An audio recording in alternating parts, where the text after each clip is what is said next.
Hello, and welcome to another episode of the Multi-Location Marketing Leader. I'm your host, Erin Martin, and this episode brought to you by Netsertive, a marketing partner who can help you run better localized marketing programs. Today, our guest is Lindsay Simpson. She's the CMO at Athletic Republic, which is a state-of-the-art sports performance training franchise. Lindsay, thanks for joining me today. Thank you so much for having me, Erin. I'm glad to be here. Love it. And I know we met at IFA. We have a ton to talk about, but just to kick it off, I was wondering if you could give our listeners some background on you and your role and kind of what you do at Athletic Republic. Awesome. Yes, I'd love to. I am Lindsay. I am the Chief Marketing Officer at Athletic Republic. Like Erin mentioned, we're a sports performance training facility. We have centers all over the globe. We have about 80 centers worldwide. We're in 5 countries, and we're continuing to expand our multi-location world domination is what I like to say. And I'm the head of marketing. I run both the consumer side and the franchise development side and support our franchisees in the growth of acquiring new athletes and parents to come train at our facilities, as well as grow our brand awareness and our lift for franchise development to bring on new entrepreneurs who have a passion for sports and want to help the next generation of athletes, because that's what we do is we train youth athletes, actually all ages of athletes from 7 years old all the way up to 70 years old. And we help athletes get better. And that's what we do. I love it. Yeah. And so like I mentioned, since we met at the IFA, the first topic I'd love to dig into is actually at the round table, the table that you were moderating, which I sat down at because I was so interested in this, was building an in-house marketing team. And so I loved your story because you were sharing how you've actually done this at Athletic Republic. And I feel like it's one of those trends today where more marketers are being forced, even if you're just at a single brand, you're being forced to, save some costs, better ROI, do more with less. Or you've got a bunch of these umbrella companies where they've got pressure from PE firms that are trying to have you consolidate or build like better back-end marketing shared services and take more things in-house and gain efficiencies that way. So it just feels like it's this trend that's on the rise that marketers are trying to look at how to do this. So I was curious if you could share a little bit more about your guys' story and how you do a lot of those services in-house for your crew. Yeah. I mean, Erin, I think you nailed it. I mean, there's always the battle as marketing leaders on outsource versus insource, right? And we faced that battle a couple of years ago, specifically around COVID. And let me just preface, I think making the decision on whether to create an in-house agency or bring marketing services in-house or outsource is going to be an individual decision, no matter who you are. So what might work for one company or one individual is totally different than the others. So I really liked to challenge people with the questions on identify if it's right for you. Like ask qualifying questions to see if it's right for you to bring it in-house and if you can support it internally, and how are you going to continue to maintain it and show performance to your franchisees. So for us at Athletic Republic, we were outsourcing digital marketing as well as our call centers, so our sales support services, out to a few different agencies. And I actually personally love all the agencies that we worked with. We, as any typical franchisor, they give their franchisees a couple options of pre-approved vendors to pick from, where we've kind of vetted the creative and the performance and the strategy. And that's one thing I highly recommend if you're going to outsource anything is never outsource strategy. Always make sure to own the strategy in-house and make sure that you have partners that are willing to learn and be flexible with you. For us, a couple of qualifying factors that made me decide to bring it internally. One, I came from an agency background, so I had experience in what it means to run an agency. And because of that familiarity, I knew that I could host it internally. Two, we found that our franchisees were really asking for this, specifically in the sales support or the call center support. Sometimes our product can be a little challenging to describe to people. when we're not an out of the box boutique fitness. We're a little bit more complicated when it comes to sports performance training and how we create um, protocols for athletes and training output and measure athletes' running mechanics and et cetera, et cetera. Outsourcing that to a call agency and trying to give them scripts and being able to maintain our brand was really difficult. So at the time, we decided to bring it in house. It did a few things for us. It lowered the cost of entry for a lot of our franchisees who couldn't afford to pay the minimums within the third party agency. And it also kept our brand standards in house. So we had a call center team. I hired 3 people to run our call center from Athletic Republic corporate here. And it helped us maintain the scripts. It increased our call time to leads and really helped our digital ad performance because we had it all in house. So that's our story. It's working well for us now. Just based on our current position, we're considered an emerging franchise in that we're just shy of 100 locations. There's a lot of things we're considering right now. And how do you scale? Do you continue to staff this? If so, what are your performance dashboards? What tools are we going to bring in house? So I feel like we're always evolving. My answer to this question might be different in a year from now, but it's worked really well for us. And we've been running it for about 2.5 years now. Yeah, nice. And yeah, as it should be. I think that's the other thing we had talked about was like, it's going to be different for every brand, like every team. I mean, even if your brand stays the same, you could like gain different team members that have different skill sets. Like you were saying with your familiarity helped you build this in a smart way, where I don't think that piece can be undervalued. I mean, like it does take a lot if you're going to build a huge muscle in-house for the first time. And you have to know if you don't have that skill set, like you have to have someone on your team who does, or, you have to have that. Otherwise, it's going to be an uphill battle. And I think there was even someone at the table that had tried to do this and they were like, it blew up in our faces. So, I mean, you have to also, I think, know yourself, your team, your brand so well of like where it makes sense versus not. And then as you grow, like you said. It's so true. And also what you're not willing to compromise on. For us, we are experts in sports performance training. And I had the staff and the expertise in digital marketing to bring it in house. If you know that you have those expertise and I'm not willing to compromise, I'm not willing to outsource that for an agency that might be phenomenal at something else, but they don't really get our brand. And that was something I wasn't willing to compromise on. Yeah, I love that. And then so just tactically, like take the call center, for example. When you built that out, like what did tactically that cut over look like? Did you kind of like map it out to do a small test first and then went ham with the launch? Or like what did that look like to be able to transition? Yeah. Oh my gosh. We were a mess. I know I can't cuss on live podcasts, but we were an absolute mess and we had a lot of learning and we had the values of our brand allow us the flexibility because our franchisees know that we're always changing and we're always improving. And so them giving us that flexibility and we created a beta program. We have an advisory council that we run everything by and some of our like outstanding franchisees who are kind of on the cutting edge of everything.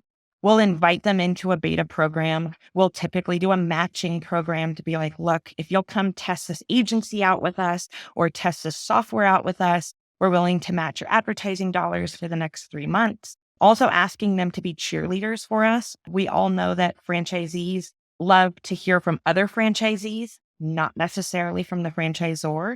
So if they can be our cheerleaders and we build case studies around their performance and have them actually tell the rest of the network that it was successful. I think that's what really made us successful here was our beta program. Also, we had to have the right tools in place. And I'm telling you, Erin, like we were literally managing this thing out of spreadsheets, and Zapier, and it went an absolute mess. You're running digital ads and all the different networks that are zapping leads into a spreadsheet and where we've got micros and macros going and it was just a mess. And so I recommend if you're going to bring in an agency in-house, make sure you have the right tools, identify what tools you need. for us, it was a CRM, making a critical decision on what our CRM was going to be so that we got real-time leads no matter where they came from. Google, Facebook, Instagram, retargeting, website, call in, Google My Business, you name it, everything came in real time.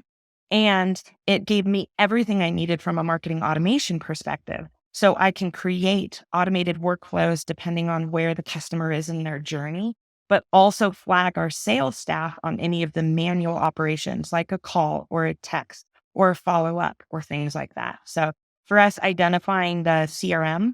And the last piece was some type of dashboard for our network. And we are in the sports performance training industry, right? So everything is about data. We have to prove how an athlete does. That's no different in our business. So we have to prove how our marketing campaigns perform, how our sales departments are performing. What's our time to lead? What is our conversion rate from lead to trial to conversion? What's our win back rate, our retention rate?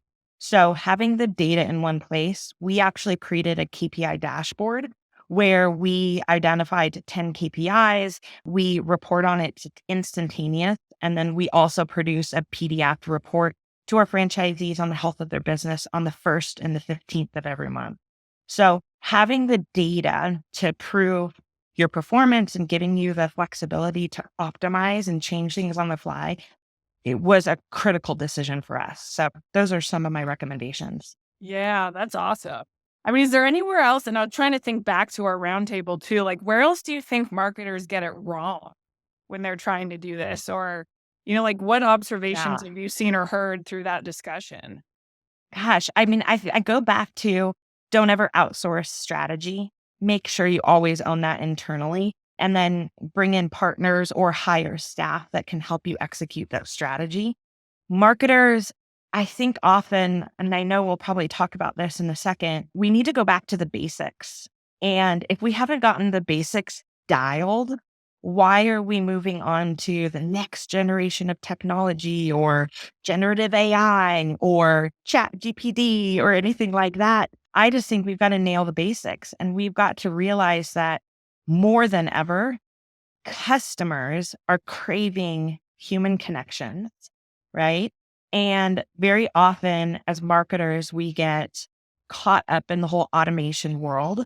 And I think that can be really powerful, but don't forget the importance of a personal touch point or being able to stop an automation and have an individualized approach to your customer communication.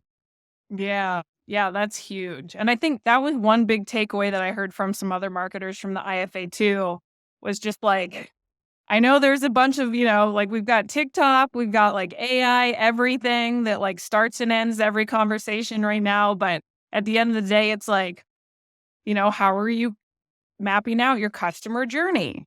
Like, how are you like all these basic things where it's like, yeah, like you still have to build, like when you're building a building, you do the foundation first. So it's like, don't move on to the top floor. Otherwise, you're going to have a completely unstable brand. It's so true. Yeah. So I love that, keep strategy close advice that you have. So then on AI in general, like what's your hot take on it? I mean, everybody's talking about, Poe or Otter or Chat.GPT, whatever it is. And there's a lot of cool stuff. I mean, I've been using it for our team, but I don't know. Like, what's your hot take on it?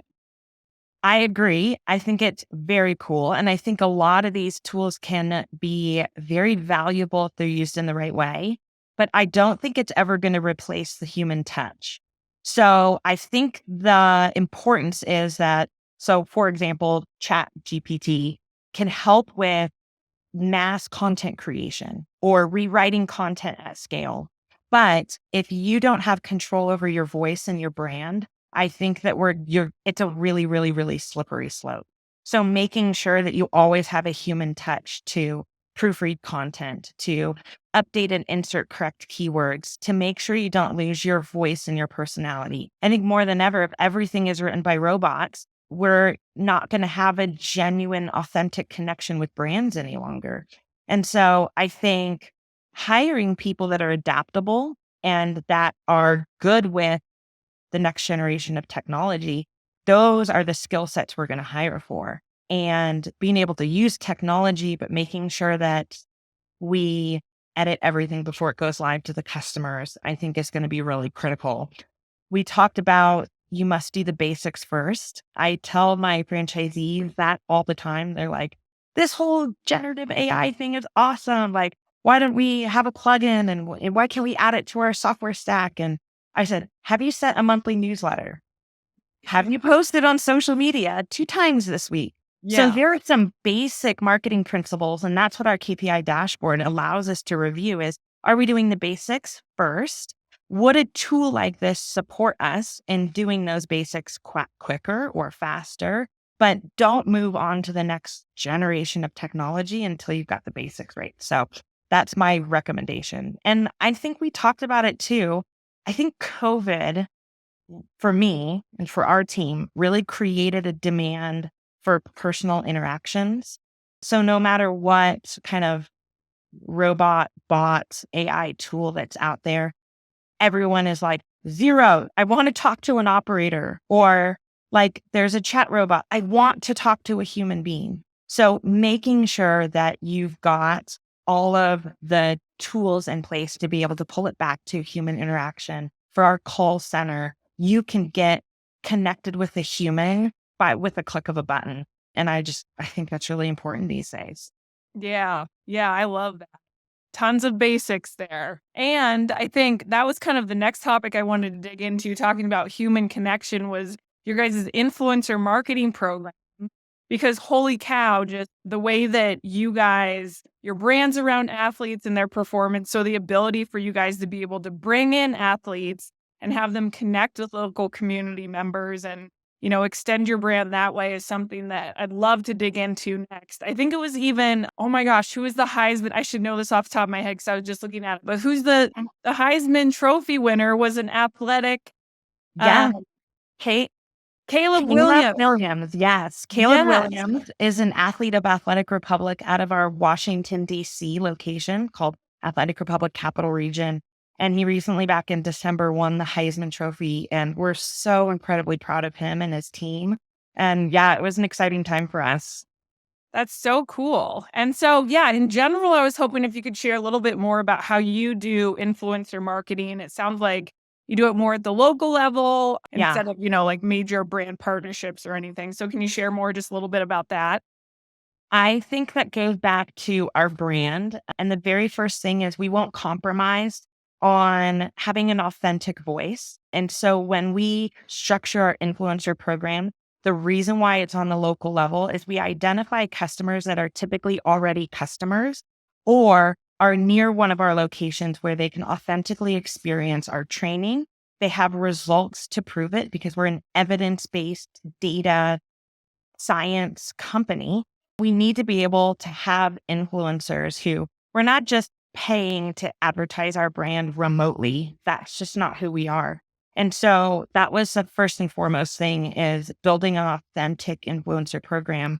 And so we guided our franchisees through step one, identifying those influencers in their existing customer set. It might be their top 1% or their top 10 athletes that they currently have. It might be a rotating sponsored team. And there's a lot of different ways that we've approached influencer programs, especially with the rise of NIL deals and our opportunity to pay in both products and services, as well as payment to athletes now and NCAA. And we've gotten really, really creative in what we've been able to do. For our influencers, their voice, and they're willing to talk about our brand authentically in their network, whether it's social or out in their communities or in grassroots events, is super powerful for us. The trick to any influencer program is tracking. So making sure you've got the strategy around how you might track that with unique coupon codes or, UTM parameters in driving traffic to your website, anything that you can track back to, this was the return on investment for that sponsorship, for example, is really important for us. But I just keep going back to having an authentic influencer program and not just bringing in anyone that may or may not have experienced your brand. Yeah. And can you break down for those who don't know, because I had to look this up earlier, break down what NIL stands for and then how you guys work with those type of programs or what your relationship is there? Basically, NIL just means name, image, and likeness. So it means that an athlete, an NCAA athlete, so someone competing collegiately in their sport, male, female, whatever sport have you, owns their name, image, and likeness, and they can get paid for it. Now, I don't want to take sides here because there are pros and cons to this thing, and I feel like it's a very slippery slope. But I mean, you compare it to Erin, there's 5-year-olds out there that are getting paid millions of dollars to open up eggs on YouTube. I thought, Millions of dollars. So the argument is, why can't these athletes, capitalize on the voice and the network that they've built? And so this allows them to get paid for those services. So for us, that can come in multiple different forms. We can actually create a contract where we sponsor and pay those athletes for trade-in services. For example, they post on our behalf, either sponsored posts or authentic collab posts with us on their social media accounts, or they go out in the community and they represent our brand through wearing we call it fly the flag, or wearing our brand out in the community or speaking authentically about us in events or to coaches and things like that. It can also come in the form of trade marketing. So a lot of our athletes actually work for us. So they can actually run our social media accounts, or they can work within a training center. They can trade their services in their training center for a discounted sports performance training or a free membership or things like that. So it can be really creative, and there's a big range of how you negotiate those things. And so my recommendation is just to be really flexible, because every athlete and every athlete coach or influencer or mentor or parent is going to be different in how they negotiate these things. yeah, that makes sense. Cause that's where my next question was going is it usually directly with them and like a close family member or, their coach, or do you guys work with other actual like agencies or entities for that? Or is it just like some of the athletes aren't that big or everything under the sun? It's all over the sun. I mean, a lot of athletes these days, especially if they're in D1, have agencies or they have collectives that are supporting them, like mentorship programs through the colleges to help guide them through the legalities of what it means, and making sure that they don't cross any lines and they don't make any mistakes because their eligibility, it depends on it. But I think some of the most powerful influencers are the ones that haven't even made it yet. It might be that senior in high school. It might be that freshman in college that's really trying to make it. Them telling their story of coming to Athletic Republic for 3 months over the summer and going from, being able to run 15 miles an hour on a treadmill to running 19 miles per hour at a 15% incline, and how they were a benched athlete. And then now they're on the starting lineup and scoring goals, and they're all American. Those are really the authentic stories that I want to hear and talk about. And so oftentimes I find actually wanting to work with big agencies or a lot of red tape is actually not as interesting to me as identifying those athletes early, making a program that's worthy of them wanting to be a part of it, and wanting them to partner with our brand authentically and wholeheartedly because they love who we are and because they want the next generation of athletes to have the same experience. Erin, my favorite quote, and I hear this all the time, is, especially when we bring new people into Athletic Republic, is, I wish I had this as a kid. Like, everyone's like, I would have been a phenomenal athlete had I had this as a kid. I wouldn't have gotten injured my senior year and I would have had a full ride to college, yada, yada, yada. Caleb Williams, like if you watch back his acceptance speech of the Heisman Trophy, he talks about, if I could tell the 10-year-old, the 14-year-old, the 16-year-old. And so for me, that is what true influencers are, is being able to motivate and inspire the next generation of athletes. And that's what we want in our network. Yeah. And on the marketing side, I mean, I can see where you're getting at too, of like when you eliminate the red tape and get to the authentic stories, like it seems like you guys have just built such an awesome brand over the past 32 years and are able to capture the beauty of those powerful stories directly from athletes. in the right way where, yeah, if like what you're not going to be able to tell the goodness or like hear the value if you can't then share it, all the work that's been done in the past 6 years that at a training performance center. It's so true. And I get questioned a lot too is which celebrity is backing you? I'd love to have a celebrity. I'd love to have a big celebrity or a big celebrity athlete or NFL athletes or, professional Olympians and you name it. That would be really nice. But I would hate to hang the progress of our brand on someone like that. I think that the true power of our republic is the collective of all these athletes. So I'm actually really proud of this. We train over 50% of our athletes are female athletes. They come from every age, every sport. And when it was our 30-year anniversary, I got to put together this montage video of all these athletes wishing us happy birthday. And I'm telling you, it was such a range. It was a jujitsu athlete and an Olympic shooter and, pickleball, the world's best pickleball player, everything from your typical sports, football, lacrosse, soccer, you name it, to the really obscure sports. We train them all. And so for me, my best way as a marketer to market to the general public is if I can tell more stories authentically about all athletes, all sports, all gender, all race, all geographic locations, because our customers are going to resonate with one of them at some point. And so I think that that's really the power in marketing when it comes to influencer marketing. Yeah, I love that.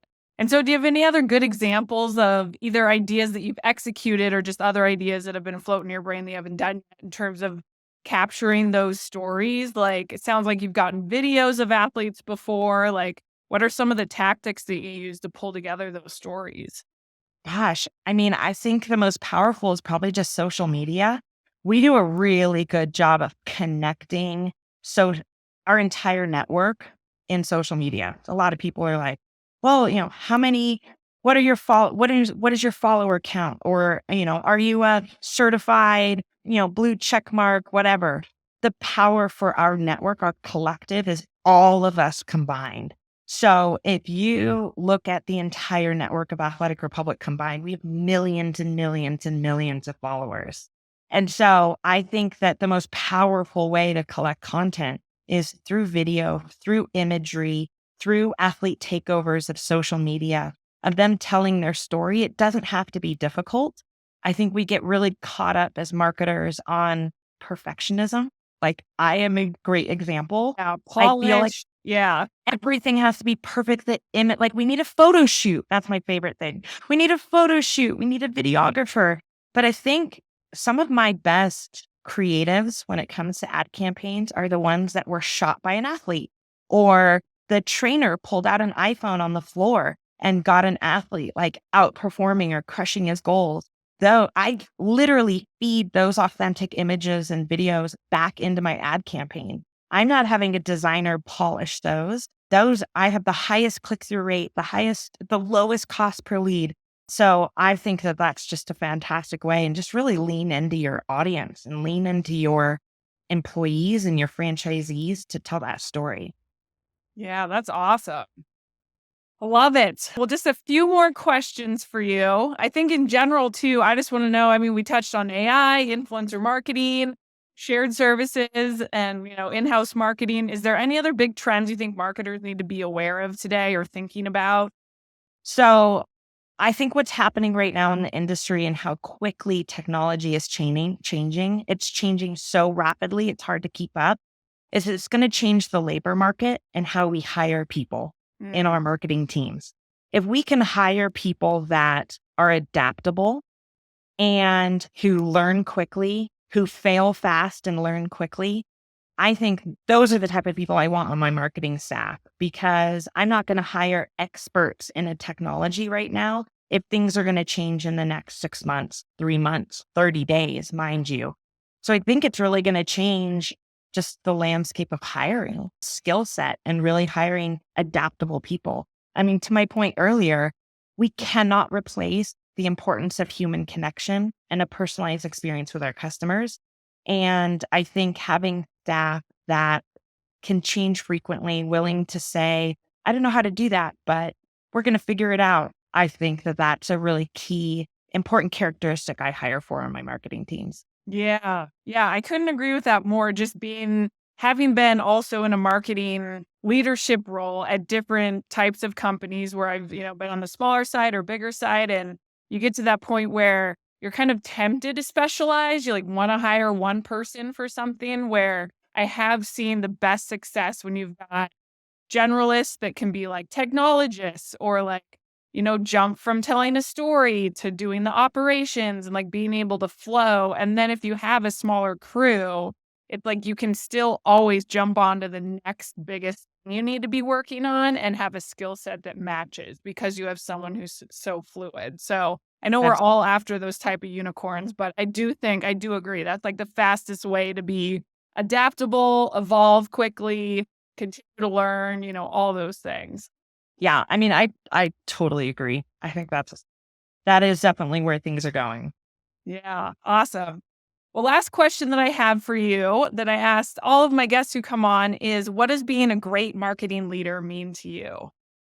Oh my gosh. This is a great question. Probably bring it down to two things.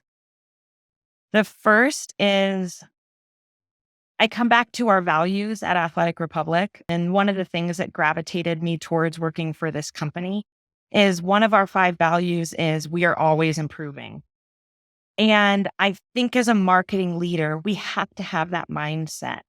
The minute we become stagnant or we become too big headed that we think we know it all, we will no longer progress. We will no longer change the future of our brand, our industry, franchising. And so I think having the mindset of we are always improving, I'm always learning, I'm always adapting, and hiring people that have that same mindset, I think is so incredibly important. It comes back. I know this sounds weird, but I have this coffee mug. I think my mom gifted it to me. This is how I was raised. And it says, everything is figure outable. Everything Yes. is figure outable. And so I think the next greatest marketing leader is the one that just says, I don't know, but let's figure it out. And that mindset is so critically important to who I am and the people that I hire. The second thing I would say is marketing leaders, and it seems so simple, but be kind. Be kind. We are in a world of we're all moving so quickly. There's technology, there's robots, you name it. We're so desperate for human connection. And being kind to every single person you come across, I think is so critical to us being great leaders. And it's a small world. People that you might meet at a networking event this week might come into your lives or be really impactful mentors in your career 5 years from now. Even our conversation today, Erin, I've just loved the relationship that we've developed in a short matter of 2 weeks. And just being kind to people. I think we all change careers, jobs, hats every single day. And you never know. The janitor at your current company might be the CEO of your next company. And so being kind and remembering that we have human connections, I think is really critical to being a great marketing leader. I love that. I think that's some great advice for life as well. I think there's even a book that's called Everything is Figure Outable. I don't know if you've read that. Have you read that one? No, but I need it. There's literally a book called that. I read it or I audiobooked it. It's pretty good. And Oh, it's so good. true. It's like, all right, like the hardest part is probably prioritizing the opportunities that are, in front of us. So, Or I think the hardest part is saying, like, I think we need to create a culture where it's okay to say, I don't know. yes. I know that's so simple, but I think that marketers and leaders and C-suite people can get a little egotistical. And I'm saying that about myself is you're in your role because you know everything. But I really challenge people to be comfortable with the ability to say, I don't know. But guess what? I am a nimble, fast learner. and I can figure this out. And my company's never been through this, but other companies have. So tap into your network, tap into your mentors. I often tap into women's leadership groups because women are Yes. they're great networkers, but they're also really willing to teach each other how to navigate through problems. And there's not a lot of competitiveness when it comes to us. And so I lean into my networking groups. And so being comfortable saying, I don't know how to do this, but let's figure it out together. And having a team that has the mindset of we are always improving and never be stagnant, I think is the magic sauce. Yes, I love that. And yeah, I totally relate to that because I also feel like the fastest way as a team, like especially when you're talking about the executive level, to get to where you need to go is like not pretend like you've got a domain down if you don't. Like call it early, like you'll figure it out, but be like, hey, like I'm really good at this area. I don't know this one as well. Like this is how I'm thinking of attacking it. Any other ideas? Like what connections do you guys have to help me like learn from someone else? Like the earlier that you ask for help where you need it, the stronger you're going to make everything. So it's funny in that like the ego can get in the way So true. if you don't ask early and often. I love that. Well, Lindsay, thank you so much for coming on. It was so fun to have you. And also, before this, I got a sneak preview of one of your guys' facilities. I know you've been showing it around to people who've been visiting. So I hope you have an awesome rest of the week. And thanks for coming on. Thank you so much, Erin, for having me. I just really enjoyed our conversation today and kind of just continuing to further education for marketing leaders. But if anyone needs anything or wants to know anything more about Athletic Republic, contact us or visit us at athleticrepublic.com. I love it. Thanks so much.